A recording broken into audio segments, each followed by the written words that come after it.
Nosso Papo de Padre está no ar, graças aos nossos patrocinadores. Construtora Canal, Nogran Granitos, Óticas Diniz, Diniz Prime. Graças a eles, nós chegamos até você. Assista mais um programa Papo de Padre.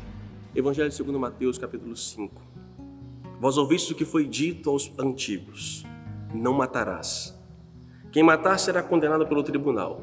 Eu, porém, vos digo: todo aquele que se encoleriza com o seu irmão será réu em juízo.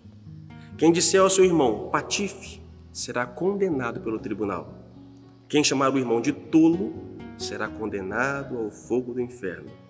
Portanto, quando tu estiveres levando a tua oferta para o altar e aí te lembrares que teu irmão tem alguma coisa contra ti, deixa a tua oferta aí diante do altar e vai primeiro reconciliar-te com teu irmão. Senão, só então vai apresentar a tua oferta. Procura reconciliar-te com teu adversário enquanto caminha para o tribunal. Não matar. Você já matou alguém? Pode parecer uma pergunta simples, uma resposta simples, mas não é. É sobre isso que vamos conversar então, sobre o não matar no nosso dia a dia. E olha, temos muitos assassinos dentro de nós. Vamos lá?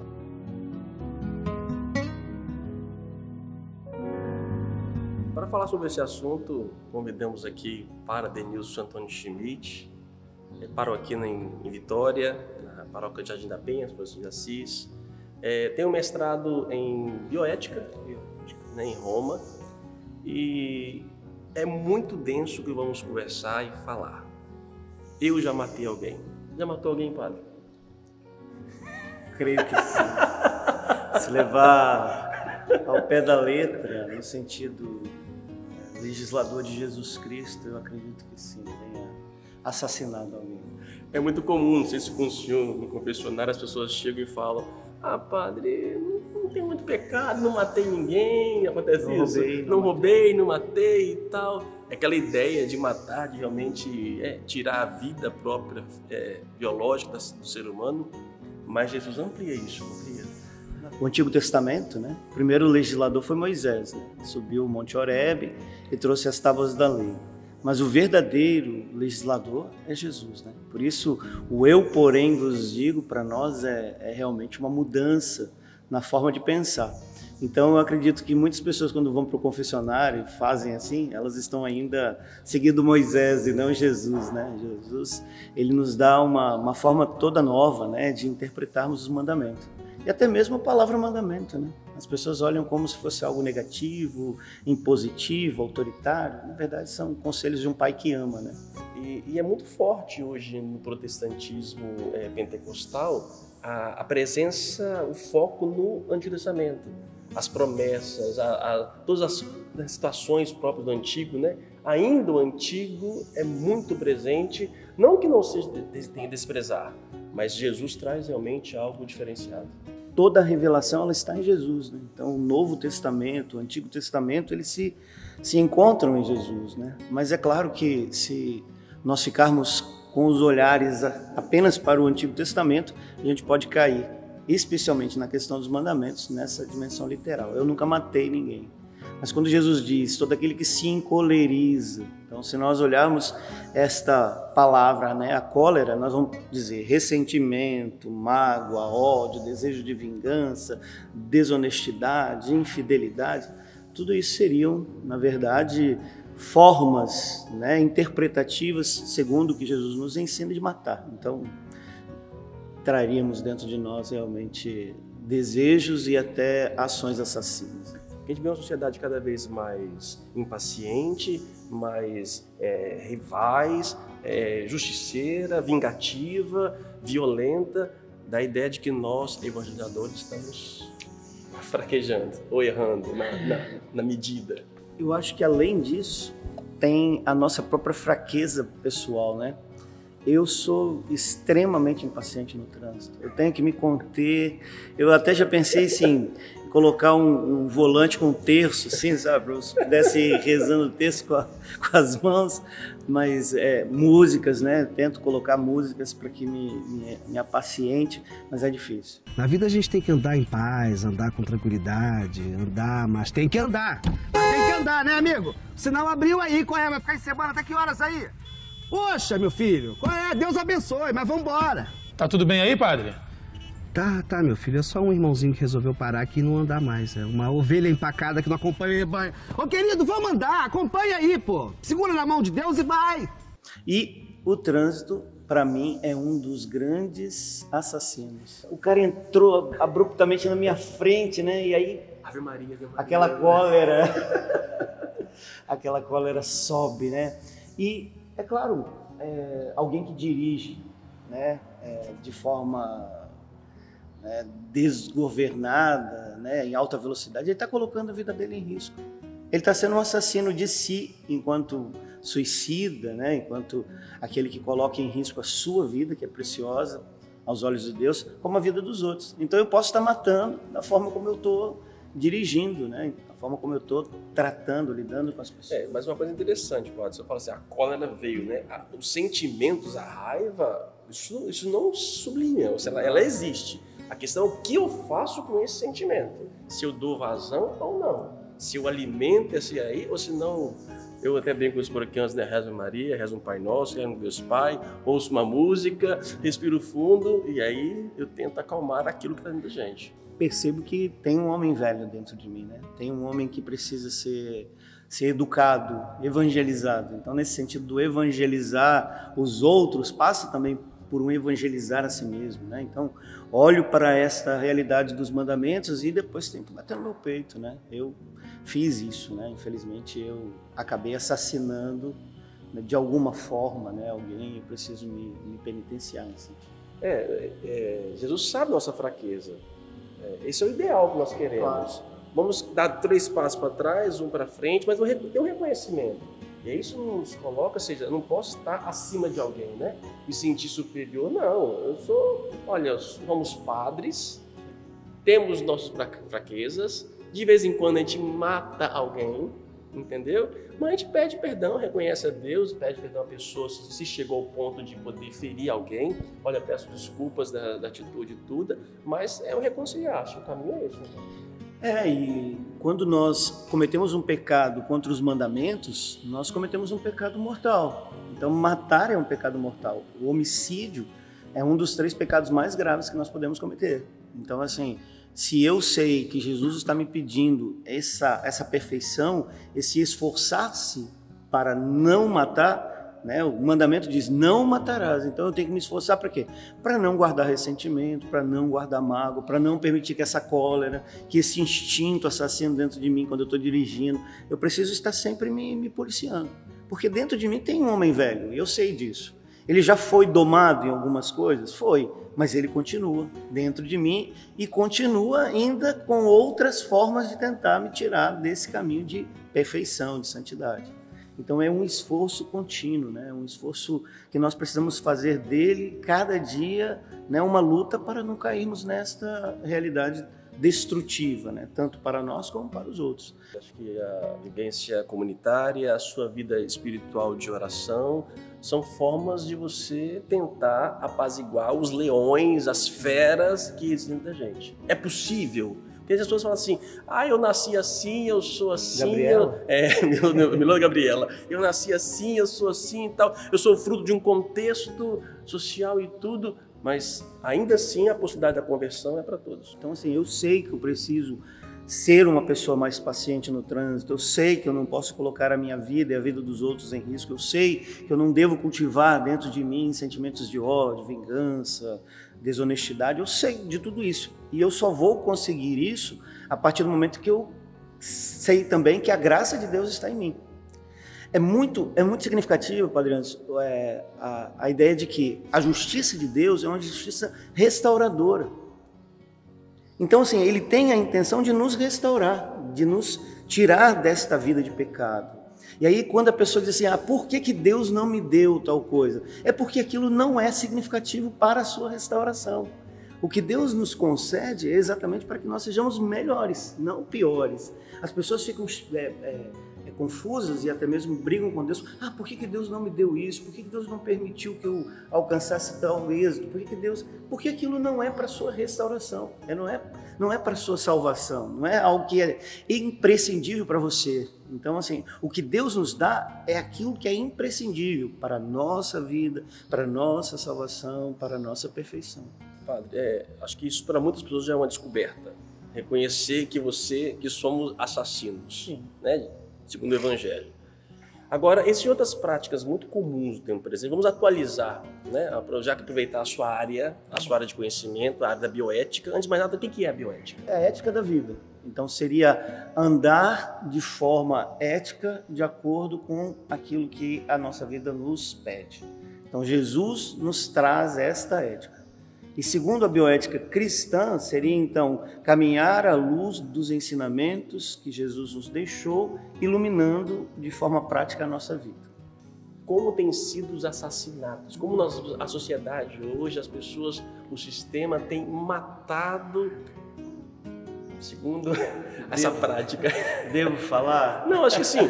Acho que não queremos aqui culpabilizar ninguém, não queremos aqui colocar, queremos trazer à tona a reflexão. Lógico que dependendo da situação, acho que é importante procurar um sacerdote, procurar um padre particular para poder conversar, entendeu? A gente joga a máxima aqui, sem querer aqui demonizar ninguém, né? Acho que, mas a reflexão tem que vir à tona. Então, as pessoas muitas vezes acham que as realidades mudam a igreja. A igreja não muda, ela tem um posicionamento, né? Porque aquilo que Jesus nos deixou é imutável. Não posso deixar com que aquilo que ele me ensinou seja, não foi bem assim, diferente, não.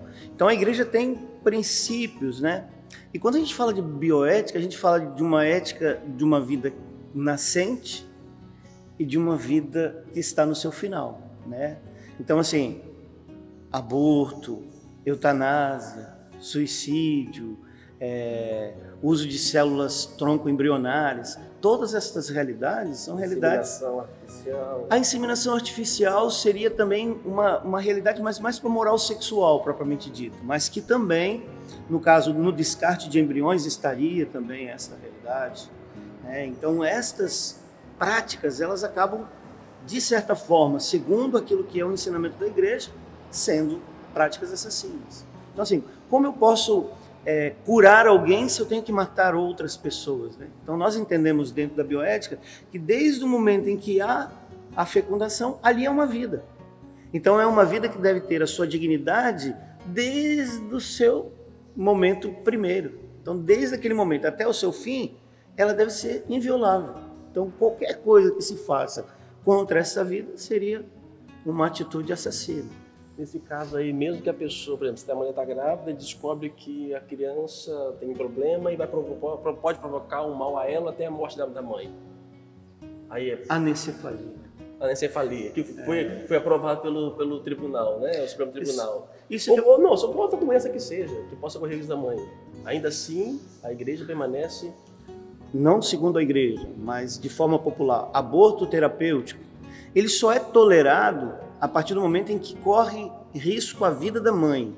A vida da mãe é importante. Então, no caso de uma gravidez tubárica, né? Então, a criança, ao invés de seguir o transcurso normal e se alojar para se desenvolver no útero, ela se aloja na trompa. Não tem jeito. Se não fizer a retirada, vai morrer a mãe e a criança, porque não tem como ela ali se desenvolver. Então, nesse caso, tem que retirar as trompas. Não se retira o embrião somente, porque aí seria um aborto. Porque é ver ele como um injusto agressor. Essa é a visão também? Essa é a visão da igreja. Da igreja. Não seria retirar apenas o embrião. Isso seria aborto. Porque eu estou vendo o embrião como um injusto agressor. Certo. E eu estou agindo, entre aspas, com legítima defesa. Eu estou me defendendo de alguém que quer me matar. Aí eu tiro só o embrião. No caso, no posicionamento da igreja, é retirar a trompa. Aí a pessoa retira a trompa inteira. A culpa não é do embrião, a culpa não é da mãe, é uma fragilidade do organismo. É muito comum. Hoje, muitos casais não conseguem ter filhos, naturalmente. E aí a busca pela banco de sêmens ou inseminação artificial é muito presente hoje. E a prática da inseminação artificial são os descartes, né? Que você fecunda muitos óvulos para ver se consegue. Como é que é isso? A primeira coisa é que o filho não é um produto e nem é um desejo. Não pode ser fruto de eu quero ter um filho.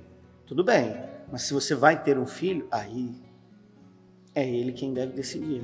Então é nesse sentido que a igreja ela desaconselha a inseminação artificial. Ou seja, aquilo que deveria acontecer dentro do leito conjugal, nupcial, acontece fora. Por isso que a gente fala in vitro, né? Ou seja, a fecundação ela é feita fora do corpo. Não é feita dentro do corpo, né? Mas é feita fora do corpo. Tudo que é feito fora do corpo não é aprovado pela igreja, porque foge aquilo que é o natural. Qual é o natural? É a união conjugal de um homem e da mulher, e a partir dessa união conjugal se gera uma vida. Terceira promessa do casamento. Vocês prometem acolher e educar os filhos que Deus vos conceder. Então, filho é um dom de Deus. Filho não é um produto. Então, fazer a inseminação artificial, segundo o posicionamento da igreja, é ver o filho como um produto. Vamos pensar assim, uma mulher deseja ter um filho, ela e o marido decidem fazer a inseminação artificial e aí eles fazem a fecundação de 10 embriões, porque é oneroso, né? Qualquer pessoa pode entrar na internet e vai ver o valor, não é um valor baixo. E aí, a cada tentativa, normalmente se coloca entre 2 a 3 embriões e espera que aqueles embriões eles sigam naturalmente o caminho e se alojem e se desenvolvam. Acontece no caso de trigêmeos, então acontece 2, e acontece no caso de 1, e na maioria das vezes, porque não é algo tão exato, né? Assim, coloca um embrião, não é exato, então assim, acontece de não se realizar. Na primeira, aí você tem lá 7, aí na segunda, aí você tem 4, na terceira você tem 1, na última tem 1, acabou? Tudo bem. Mas e se na primeira é fecundado? Na primeira tentativa, os 7 embriões vão ficar como? São pessoas. Nós estamos falando de pessoas. É claro que você não vê mãos, olhos, né? Você não tem uma imagem, mas é uma pessoa. Para nós é uma pessoa. Então, a única forma de se agir nesse caso, ou você mantém, ou você implanta. Muitos dizem, não, e aquelas pessoas que não podem ter filhos e gostariam de ter filhos, por que não pegam lá então um óvulo lá que já está fecundado e implanta nela? A igreja não permite isso, a igreja não incentiva. Muitas mulheres católicas quiseram fazer um grande movimento assim, de que eu adoto um embrião, né? Mas a igreja não concorda com isso, a igreja não concorda com a barriga de aluguel também. Mas se veio a vida, então Deus abençoou. Se a vida é dom de Deus, se mesmo na inseminação artificial a vida aconteceu, então não é tão ruim assim. A gente faz coisas erradas e Deus, mesmo nos nossos erros, ele depois no caminho ele conserta. Deixa eu dar um caso que me colocou numa situação bem complexa. Uma mãe fez a inseminação e as crianças nasceram e tornaram-se adultas. E aí decidiram por serem homoafetivas. Aí vem a mãe para o padre e diz assim, padre, Deus está me punindo porque eu sabia que o posicionamento da igreja não era para fazer e eu acabei fazendo, e aí ele está me punindo, me mostrando que é uma coisa que eu não concordo e que eles estavam errados. Olha a polêmica, e ela vem para que eu tenha uma resposta. Eu não tenho resposta. Deus nos ama, independente do nosso erro, ele vai continuar nos amando. Ele não deseja que nós sigamos esse caminho, segundo, é claro, eu estou falando para cristãos católicos, segundo o pensamento da Igreja Católica, o ideal é não fazer, mas depois que fez, é acolhido, é amado, não deixa de ser uma vida, não é da forma que Deus deseja, dentro de uma convivência matrimonial, muitas vezes acontecem 2 casais, né, de pessoas do mesmo sexo que acabam fazendo, como tivemos há poucos dias aí um artista global que fez. Então, sim, a gente não pode negar que essas pessoas elas têm dentro delas esse desejo, e elas esperam realizar esse desejo. Se você vive essa situação, procura um sacerdote que seja conversar. Nós não estamos aqui legitimando, condenando ninguém. Estamos trazendo à tona a reflexão da igreja, que coloca para nós aquilo que é o ideal, que é o melhor para nós. Se eu não consigo, vamos lá, vamos conversar e ver, né? Vamos passar para o final. Vamos para a morte. Eutanásia. Cara, a pessoa tá lá, tá vegetando há não sei quantos anos no hospital, com não sei o que, não tem mais sinal, não sei o que. Tem que ficar mantendo. Não posso ali desligar o botãozinho, ajudar a pessoa a fazer a passagem. Não. É tão forte, né, que você tem que tentar usar de um pouco de leveza, sorriso. Não, porque a vida não pertence a alguém, né? A vida pertence a Deus. Então eu não tenho o direito de tirar a vida de ninguém. Mesmo que essa pessoa, no estado que ela esteja, de dor, mas ali tem, né, uma dignidade.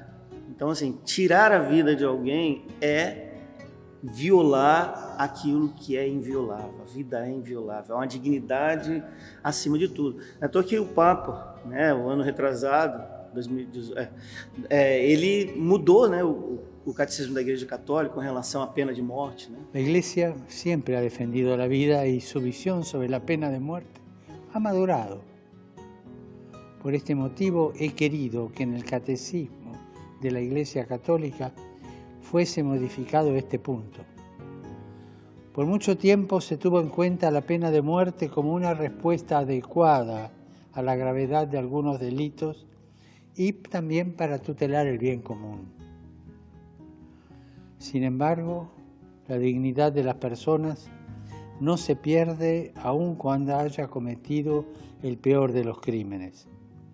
A nadie se le puede quitar la vida y privarlo de la oportunidad de poder abrazar de nuevo la comunidad a la que hirió e hizo sufrir. A vida é inviolável em todos os sentidos, mesmo aquele mais cruel, assassino, cheio de defeitos, mas a gente tem que esperar sempre, como o pai misericordioso, né, que espera o filho que errou, que fez tudo de braços abertos. Agora fala de uma ortotanásia que parece que o Papa João Paulo II teria praticado. O que é isso? Então, a eutanásia seria tirar a vida de alguém. A ortotanásia seria seguir o transcurso natural da vida. Então, quando alguém está no estado de enfermidade, no estado que nós chamamos terminal, eu não preciso e não devo usar de práticas e medicinas que sejam extraordinárias. Eu tenho que manter o ordinário. O que seria manter o ordinário? Alimentação, higiene, medicamento para dor. Então, o que o Papa João Paulo II, São João Paulo II, o que ele fez? Eu não quero nada de extraordinário. Eu quero apenas os cuidados que a gente chama paliativo. Cuidado paliativo é você colocar um manto sobre alguém, cobrir alguém. Saber que ela está indo, deixar indo. Exatamente. Então você mantém essas realidades junto, é claro, um alívio espiritual. Mas se uma pessoa acabou no hospital, foi acometida lá, aí teve que ligar os aparelhos e tudo, aí não tem como tirar mais. Porque ela não tem condições de deixá-la. Porque até as práticas da medicina vão prolongando. E se você tirar, não seria eutanásia? Qual a diferença de tirar e... Não, porque no caso, nós não podemos permitir que a pessoa fique apenas sendo sustentada, né? Em algum momento é necessário que se retire. Para quê? Para saber se ela vai ter condições naturais para sobreviver. Então, essas condições mínimas, né? Você vai mantendo até o momento em que você perceba que ela pode ou não pode. Porque não dá, a pessoa agora ela está vegetando, ela não conhece ninguém, como no caso do Alzheimer, né? Não conhece mais ninguém e tal, mas ela foi alguém. E o importante é a história para nós, né? Se a minha mãe, graças a Deus, ela não tem nenhum problema físico nesse sentido e espero que ela não precise passar por esse sofrimento, se por acaso viesse a ter um Alzheimer, ela é minha mãe, não dá para mudar isso. Eu não vou esquecer, ela pode esquecer que eu sou o filho dela, mas eu não vou jamais esquecer que ela é minha mãe. Esse não esquece mais. Eu tava lembrando de lembrar você, de acordar só quando o dia amanhecer. Esse não esquece mais. Eu tô cantando só pra te dizer que eu te amo e que a tristeza eu não sei cadê. Então, assim, a própria dimensão da fragilidade da vida nos dá a alegria de sermos bons samaritanos. Então, assim, de poder cuidar, curar, poder acolher. Então, a igreja jamais permitiria isso. Pílula do dia seguinte.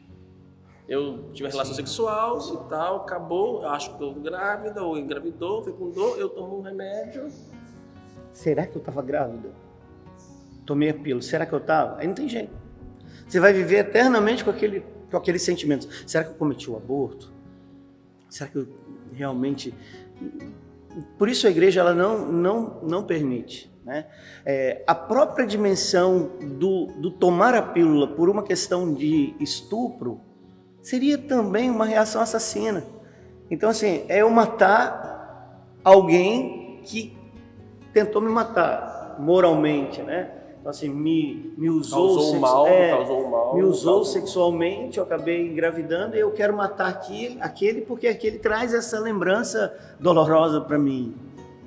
É um outro assassinato. Então, não se resolve violência com violência, né? Mas se resolve violência com amor. Então, assim, tomar a pílula do dia seguinte seria exatamente colocar em sério risco a consciência e possivelmente agir violentamente contra alguém que poderia ter esse direito à vida. Você já matou alguém? Como você mata as pessoas na sua forma de relacionar? Gosto muito do programa, trabalhando a minha paciência lá de Fortaleza. Lembrei da reação do Papa. O Papa, coitado. Para você ver, né? Até a santidade, ela tem realmente momentos de fragilidade. É o que nós também refletimos aqui, né? Existe um homem velho dentro de mim. E esse homem velho, ele precisa ser cada dia mais domesticado, domado, transformado pela graça, pelo Espírito Santo. Arte sacro. A verdade é que quando achamos que somos pacientes, temos que nos esforçar ainda mais. E é um aprendizado diário. E tem países que têm estados e tudo mais legislado, né, a pena de morte. Sim. Um cristão católico naquele lugar lá, como é que faz, né?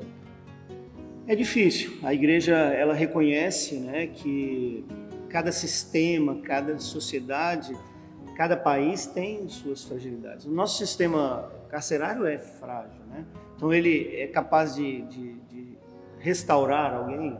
Então, mas a igreja espera que esses lugares possam cada dia mais se tornarem capazes de restaurar. Então, assim, não é a pena de morte que vai fazer uma sociedade mais pacífica. O André Lopes aqui, bom dia. Acho que ninguém se salva se abrir este leque de possibilidades. Mas ninguém se salva mesmo, não, só Deus. Desculpa, André, só brincando. Não, nós somos frágeis. Deus, nós conversamos, né, que ele tem uma justiça restauradora. Tudo que ele faz é para nossa salvação. Então, assim, ele tem a intenção de nos salvar. Então, para isso, ele quer nos converter cada dia mais. Mas por nós mesmos, André, a gente não vai conseguir. Mas se formos unidos um ao outro e vivermos uma vida de oração, isso vai ser capaz. Eu espero te encontrar um dia no céu também. Paciência é um grande pecado hoje, né? Olha, engraçado, a paciência é um fruto do Espírito.